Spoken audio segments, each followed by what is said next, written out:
Jasmine Irjak with the Midday News. Simberry Gold Company Limited marked Pinktober with a comprehensive breast cancer awareness campaign at its Simberry operations in New Island Province. Launched on October the 1st, this first-ever initiative, organized by SGCL's Social Committee, included 9 educational sessions led by medical staff and attended by 81 employees. Executive General Manager Randy McCahan emphasized the theme, "No one should face breast cancer alone," highlighting the campaign's commitment to community support.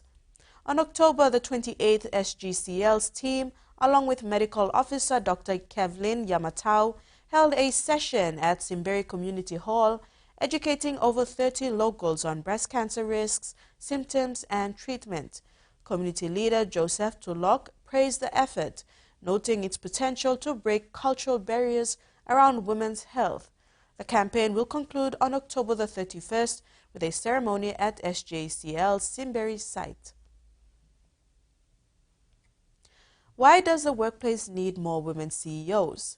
This was the question posed on the flyer that introduced a breakfast meeting organized by Eve, which was held yesterday, Tuesday the 29th of October at the Gateway Hotel. Well-known women leaders who had excelled into male-dominant CEO roles were invited to share with young females their experiences this week. Dalciana Somare Brush was keynote speaker. Other panelists were Ulato Ave, Lesieli Taviri, and Jennifer Baing Waiko. Somare Brush said she had never been in the private sector to know how many women are CEOs, but she is aware that women have already broken these barriers.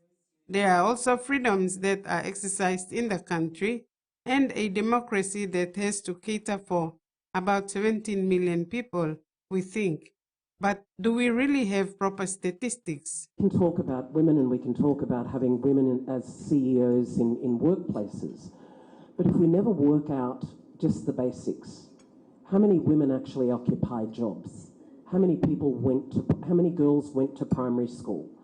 How many girl children, sit in an elementary school who will have a chance to go to secondary school, who will then have an amazing and very privileged opportunity to go to a university?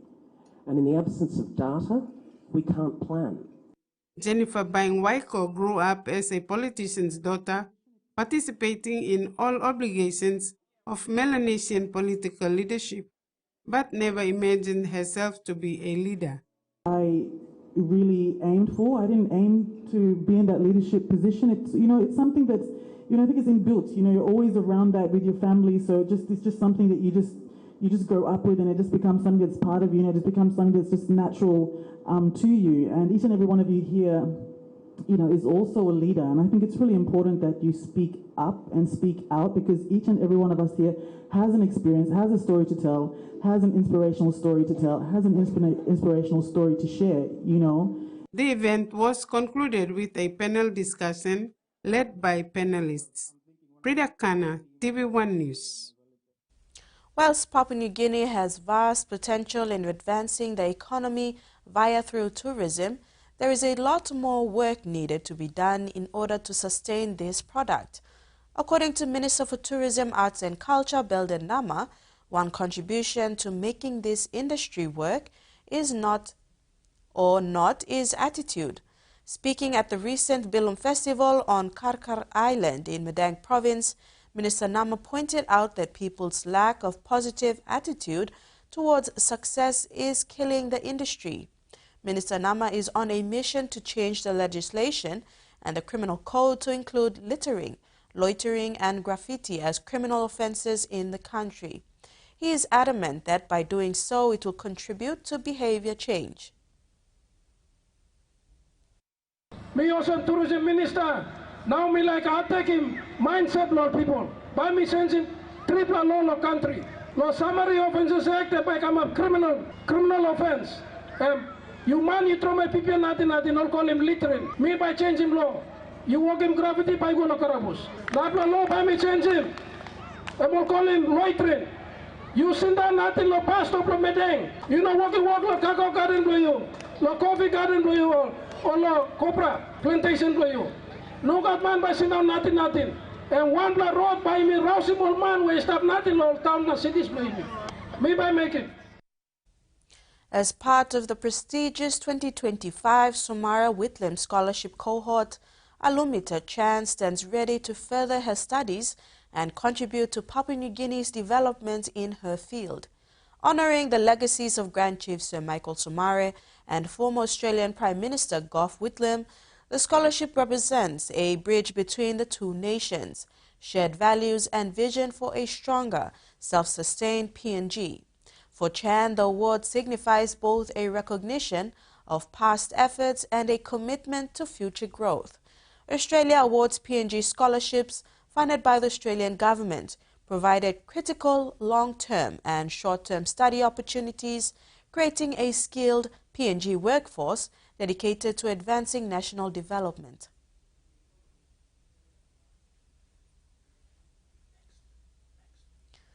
In regional news, former Philippine President Rodrigo Duterte has faced a Senate inquiry in Manila looking into the killing of thousands of people under his war on drugs while leader.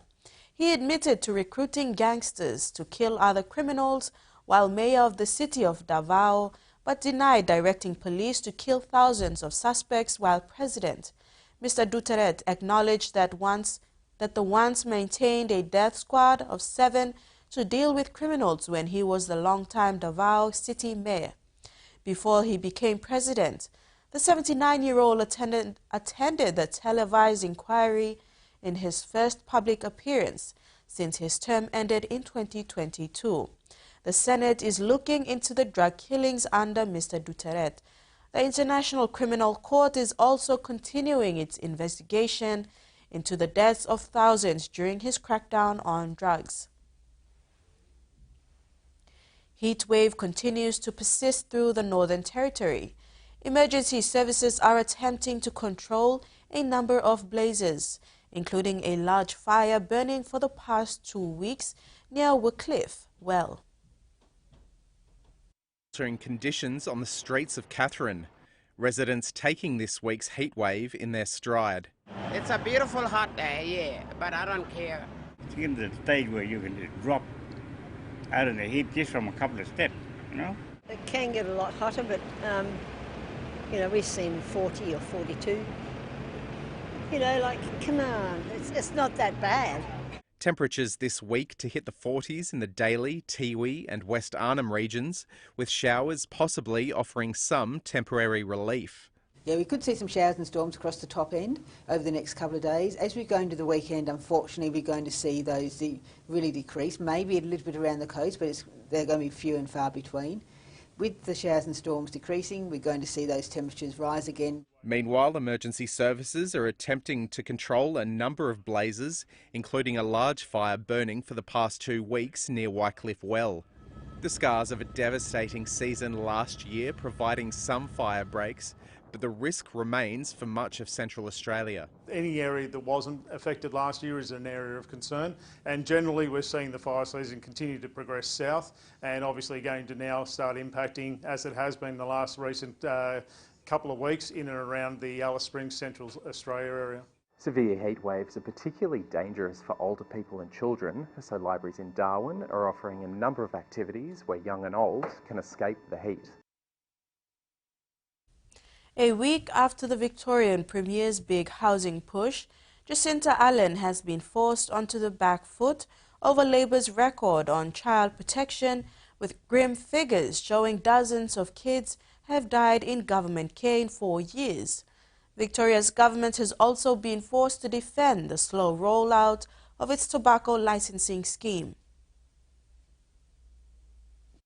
Inferno that rages on. Victoria's tobacco turf wars show no signs of being extinguished. Someone is going to die because of this war on tobacco. Tired of waiting for government action, the opposition moved its own bill to set up a tobacco licensing scheme with $1 million fines for those caught selling illegal smokes. Victoria is the only state in Australia that doesn't have a licence to sell tobacco. and Victoria is the only state that we've seen over 100 fire bombings. The bill failed. This kind of petty stunt is not getting us to where we need to go. That's despite a government-commissioned report in 2022 recommending Victoria introduce a licensing scheme. We're dealing with large organised crime, but we need to design a system from the start, and that is incredibly complicated. Laws will be introduced next month, with enforcement set to fall to authorised officers. Victorian Police aren't about running around chasing down every retailer selling individual cigarettes to underage people. Their focus is organised crime. After a successful week, the Premier was keen to keep the focus on housing, introducing new laws to scrap stamp duty on off-the-plan purchases. But instead, Labor was forced to defend its record, with the dire state of Victoria's child protection services exposed. Department figures show that since 2020, 66 children known to family services have died, including 6 since July. This includes accidents and natural causes. The figures also show there were more than 5,350 reports of abuse of children in care. Why are more Victorian young kids dying? This is not a set of statistics. These are kids. These are vulnerable little kids that should not have their lives played with politics, but they should be supported, Speaker. They should be supported. Order. The government says it is investing in child protection, but the issue may require more than just money. And that ends our news update for today. Do join us at 6 p.m. for more news and sports. Bye for now.